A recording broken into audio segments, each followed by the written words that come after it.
एक कब्र के पाँव की जानब ना बहुत बड़ा घड़ा हुआ था। तो उस घड़े से ना अजीबो हमें ख़बर है कि हमें चिरागे आखिरी शब, हमारे बाद अंधेरा नहीं उजाला है। आज से 25-30 साल पहले मैंने काम शुरू किया था। लाहौर के 105 कब्रिस्तानों पर मैंने तहकीक की और पहली किताब पे मेरे कोई 9 साल लगे थे।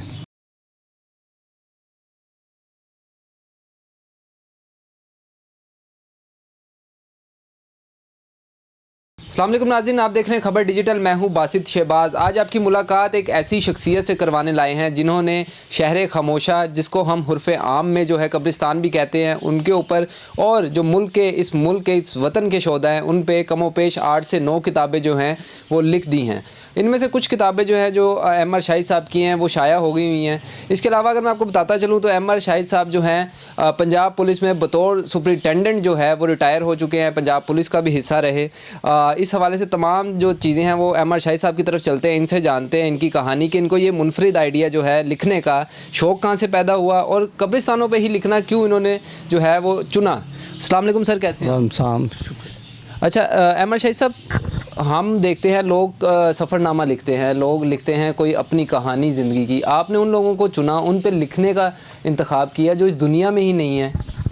मैंने स्टार्ट तो किया था बच्चों की नज़मों से, बच्चों की नज़में लिखता रहा।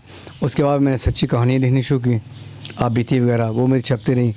तो उसके बाद मैंने फिर शायरी भी की, लेकिन फिर मैंने अपने आप को शायरी के लिए फिट नहीं समझा कि मेरे लिए को अपने बड़ा मुश्किल काम है शायरी करना।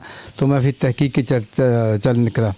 ये फिर मेरा आज से 25-30 साल पहले मैंने काम शुरू किया था। लाहौर के 105 कब्रिस्तानों पर मैंने तहकीक की और पहली किताब पे मेरे कोई 9 साल लगे थे।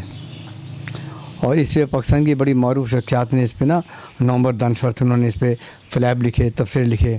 उनमें अतुल कासमी, अहमद नईम कासमी साहब, इंतज़ार हुसैन साहब, हमीद अख्तर, ए हमीद और सुहेल बैद साहब, ये उनकी मोहब्बत थी कि उन्होंने मेरे इस काम को पसंद किया। उसके बाद फिर मैं चला गया था पिंडी इस्लामाबाद, मैंने वहाँ पे 4 साल लगाए। वो मेरी किताब आई शहर खामोशा के मकी, उसमें पिंडी डिवीज़न के लोग शामिल हैं और इस्लामाबाद के, जहाँ ये बीरोकोट का शहर है। एम.आर. शाहिद साहब, थोड़ा सा बताइएगा कि हम जब दफना के आते हैं अपने प्यारों को और उसके बाद उनके कुल होते हैं, उसके बाद हम भूल जाते हैं, लेकिन आपने उन पे लिखना, बिलखसूस उनको दोबारा से ज़िंदा करना अपने लफ्ज़ों से, कहाँ से ये आइडिया आया आपको? मैं अक्सर बेशतर जब जाता था ना, ज़ाहिर के मेरे करीब जो तारीख़ का सबसे बड़ा कब्रिस्तान है तारीख़ी मैंने सब कब्रिस्तान है, मेरे वालिदैन वहाँ पे दफन है, मेरी हमशीरा, मेरे भाई बाबा और भाई वगैरह, और बाकी मोहनपुरा कब्रिस्तान जहाँ पे मेरे एक दोस्त है, मेरे हमसाए थे मेरे अलतशी, मैं उनके साथ जब उनकी हाँ फौतगी होती उनके यहाँ जाया करता था। तो इस तरह मैंने जब देखा ना इन कब्रिस्तानों में मिटते कतबों को देखा, टूटते कतबों को देखा, तो मेरे ख्याल आया जहन में क्यों ना इन कतबों को महफूज किया जाए कैमरे की आँख से और इन लोगों की हिस्ट्री तलाश करके किताब मरतब की जाए। मैंने बताया ना आपको, मेरे पहली किताब पे 9 साल लगे थे। लाहौर के 105 कब्रिस्तान मैंने छाने, पहले कब्रिस्तान तलाश की है, फिर कब्रें तलाश की, फिर उनकी तस्वीर बनाई, फिर मैंने उनके एड्रेस लेके उनके दफ्तर के जो कब्रिस्तान के दफ्तर ऑफिस होता है वहाँ से एड्रेस लेके मैंने लोगों को ख़त लिखे। और पहली किताब में मुझे याद है कि मैंने 2000 ख़त लिखे थे, जिसका मुझे 800 लोगों का जवाब आया था। उस मोबाइल का दौर नहीं था, अब तो मोबाइल का दौर है ना, मैं किसी को फ़ोन करता हूँ, वो कोई ना कोई अरसाला भेज देता है या क्या कि मैं किताब भेज रहा हूँ मेरे वाले से हिस्ट्री से निकाल लें, या वो व्हाट्सएप पे लिख के मुझे भेज देते हैं। वो मुश्किल दौर था, अब आसानियों का दौर है। तो इससे मेरी पहली किताब पे 9 साल लगे थे लाहौर पे। हाँ, लाहौर की कब्रिस्तान। सर मुझे थोड़ा सा बताइएगा, आपने जब ये लिखना शुरू किया उसके बाद बहुत बड़े नाम जो पाकिस्तान के राइटर्स थे, बड़े बड़े नाम जिनमें अहमद नदीम कासमी साहब हैं, अताउल्लाह कासमी साहब हैं, इन तमाम के साथ कैसे मरासिम रहे और क्या क्या वाक़यात जो थे इन लोगों के साथ गुजरे आपके? अहमद नदीम कासमी साहब के साथ मेरे कोई 30 साल पुराने तल्लुकात थे। मुझे अच्छी तरह याद है, इनसे मेरे लेक्चर कोई नहीं थी। एक दफ़ा हकीम सईद साहब के प्रोग्राम में आए थे, वहाँ पे फ्लैट होटल में वहाँ प्रोग्राम हुआ करते थे, उस वक्त हमदर्द सेंटर नहीं बना था। तो वहाँ पे एक दफ़ा वो ना प्रोग्राम करवाया करता अदबी लोगों को बुला के। एक दफ़ा जब इन्हें बुलाया गया ना, तो मेरा बड़ा शौक़ था इन्हें मिलने का लिखने लिखाने की वजह से। तो मैंने इनके आगे डायरी रखी, तो उन्होंने मुझे उस पर अपने ऑटोग्राफ दे दिए। तो उससे मैंने इनका पता पूछा, तो पता मेरे घर के करीब के निकला।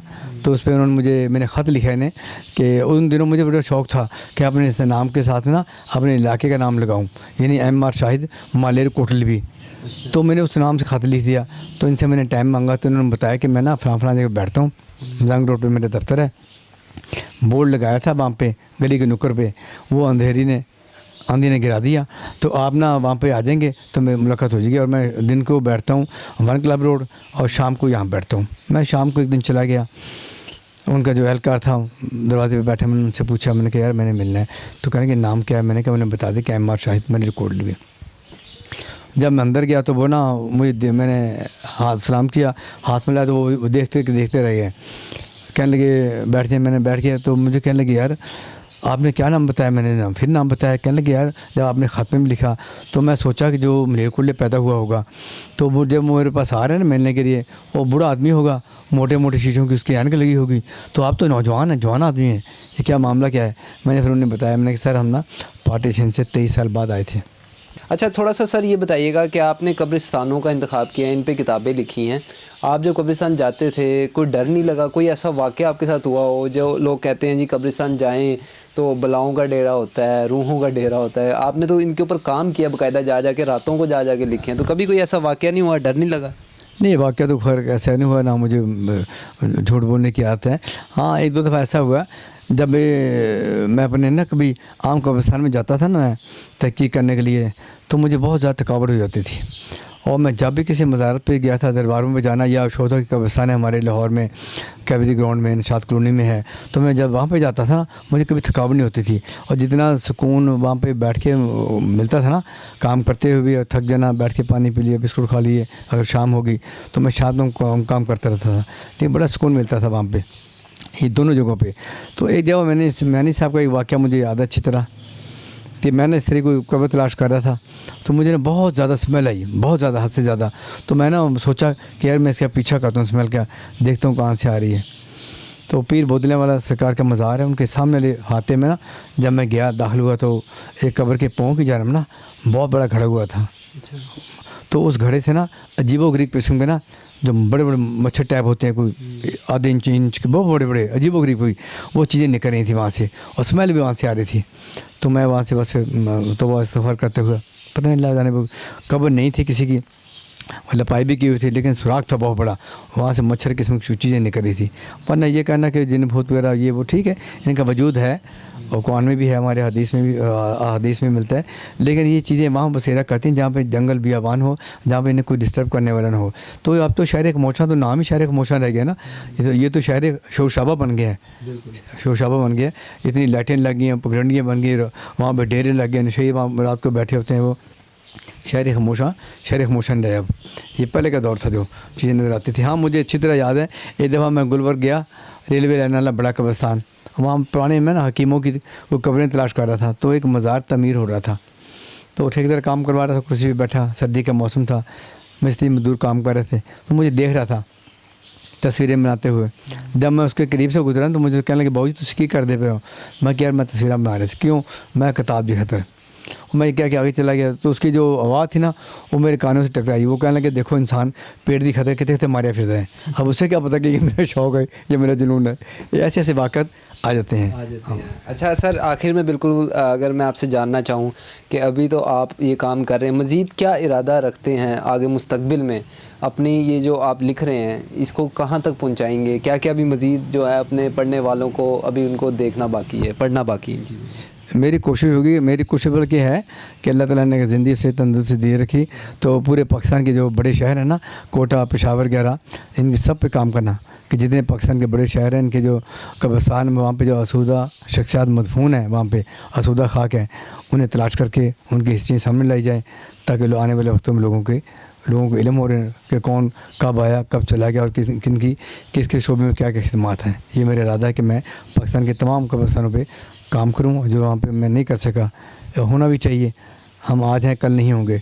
और इससे मुझे याद आया, तरक्की पसंद हमारे शायर थे ज़हीर कश्मीरी, उनकी कब्र के खत्ते पे लिखा हुआ है, हमें ख़बर है कि हमें चिरागे आखिरी शब, हमें ख़बर है कि हमें चिरागे आखिरी शब, हमारे बाद अंधेरा नहीं उजाला है। जी नाज़रीन, हमारे साथ एम.आर. शाहिद साहब मौजूद थे, जिन्होंने एक अनोखा काम जो है, सबसे मुश्किल काम जो होता है, अगर मेरी मंतक के मुताबिक आप पूछे तो वो होता है तहकीक करना है और तहकीक करके लिखना। इनके पढ़ने वाले ज़रूर जो है इस चीज़ से फ़ायदा उठाते होंगे। आपसे मुलाकात होगी अपनी अगली वीडियो में, तब तक के लिए दीजिए इजाज़त। अल्लाह हाफ़िज़।